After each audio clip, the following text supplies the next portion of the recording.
वरदान माग, म तिमीलाई वरदान दिन तयार छु। गुरुदेव, मेरो तपस्याबाट तपाईँ प्रसन्न हुनुहुन्छ भने मलाई यस्तो वरदान दिनुहोस्। मलाई रातभरि निन्द्रा लाग्दैन।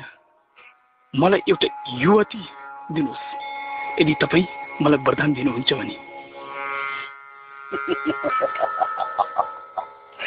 हे मूर्ख बालक, तँलाई युवती वरदान दिनु? मा चिग्ने रानीको छोरा, म त कयौं वर्षदेखि युवती नभेटाएर छटपटेर जंगल जंगल हिँडिरहेछु भने तँलाई युवती वरदान दिनु? मा चिग्ने रानीको छोरा, त्यो युवती अहिले मैले पाउनु भने म त्यसलाई यस्तो चिग्ने थिएँ, यस्तो चिग्ने थिएँ, यस्तो चिग्ने थिएँ, त्यसको पुच्चीमा मेरो लाडो हाल्ने थिएँ। तब त कति मिठो हुन्थ्यो।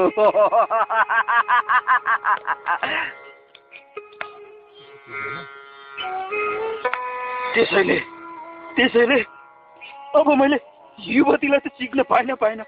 अब म तेरै कण्ड भए पनि छोड्दिनँ। म हान्छु तेरो कण्ड हान्छु।